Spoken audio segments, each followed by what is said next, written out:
Pourquoi les questions sont si puissantes dans votre management et que vous avez intérêt à pouvoir changer votre manière d'agir avec vos collaborateurs en devenant un questionneur? Il faut savoir qu'un enfant de 4 ans pose à peu près 390 questions par jour. Il est intéressé par comprendre énormément de choses pour pouvoir se développer, pour pouvoir appréhender encore mieux le monde dans lequel il est.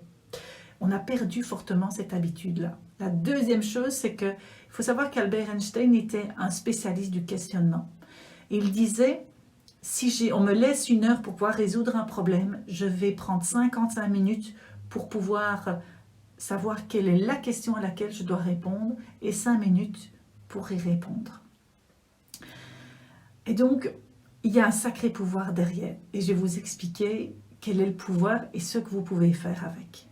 Bonjour, je m'appelle Karine Deville, je suis experte en puzzle d'équipe, c'est-à-dire que j'accompagne des chefs d'entreprise à se bâtir une équipe autonome, une équipe qui va savoir travailler ensemble, que le patron soit là ou pas, pour pouvoir gagner en sérénité, pour pouvoir être focus sur votre zone de génie et de pouvoir vous libérer de votre équipe. Et cerise sur le gâteau, de pouvoir avoir une croissance à 2 chiffres au bout d'1 an seulement grâce à l'équipe.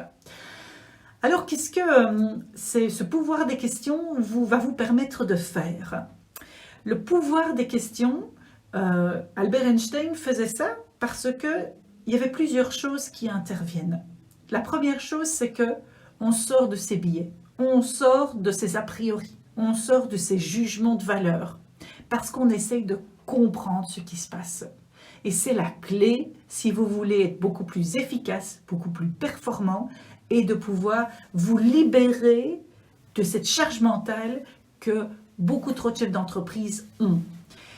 Parce que quand on pose des questions, ce n'est plus nous qui dépensons de l'énergie, c'est l'autre qui répond aux questions qui va commencer à dépenser de l'énergie. Nous travaillons également la responsabilisation de notre collaborateur puisque nous ne sommes plus là pour lui apporter, la béquille. Nous sommes là pour le faire réfléchir, pour qu'il puisse trouver par lui-même ses solutions et nous pouvons l'aider justement dedans. Ça, c'est hyper important, responsabiliser, parce que c'est grâce à ça que vous arrivez au fur et à mesure d'avoir des collaborateurs qui sont de plus en plus autonomes. Et ça, de pouvoir se libérer de son équipe, c'est quelque chose de primordial quand on est chef d'entreprise. C'est quasi, pour moi, obligatoire au XXIe siècle. En quoi ça va vous permettre également? C'est de pouvoir faire évoluer votre manière de voir les choses. Nous sommes des êtres d'évolution, nous évoluons tout le temps et nos collaborateurs nous permettent ça également. Ils ont des informations que nous n'avons pas. Et donc, quand je les questionne, je vais également chercher des informations chez eux pour pouvoir encore mieux comprendre ce qu'ils vivent, mais ce que mon entreprise vit, ce que mes clients ont besoin, ce que mes fournisseurs ont besoin. Et ça, c'est primordial quand on veut faire une stratégie qui est efficace. Ça me permet également de pouvoir aller vers de la créativité, de pouvoir sortir des champs d'action qui sont tout fait, qui sont les rails qui sont là. Combien d'entreprises meurent parce qu'elles manquent de créativité, elles manquent d'innovation, elles restent dans leur précaré et qu'elles n'évoluent pas comme le monde extérieur. Les questions permettent ça également. Les questions vont permettre, je vous le disais, la réflexion également. La réflexion sur soi, la réflexion sur l'autre. Ça permet également l'échange. Ça permet de créer du lien avec ses collaborateurs. Parce qu'ils vont se sentir importants. Ils vont sentir une reconnaissance. Ce qu'ils disent est important à vos yeux. Ce qu'ils pensent est important à vos yeux. Et tout ça va pouvoir faire changer les choses. Parce qu'on sait très bien qu'une équipe qui est engagée, qui est impliquée, c'est une équipe qui décuple ses efforts pour pouvoir rendre l'entreprise performante. Ce qu'elle va permettre aussi, c'est de pouvoir au final être un agent de changement, je dirais. Un agent d'évolution pour toute l'entreprise. Et j'aimerais terminer cette vidéo en vous donnant justement les clés d'une question efficace.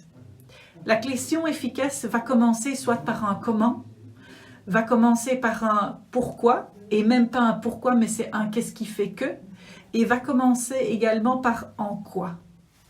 comment je peux t'aider, comment vas-tu faire pour pouvoir y arriver, qu'est-ce que tu vas mettre en place, comment tu vas le faire, en quoi c'est pertinent finalement ce que tu me proposes, en quoi ça peut changer quelque chose, et qu'est-ce qui fait que tu trouves que ton idée est la meilleure, qu'est-ce qui fait que ça te pose problème.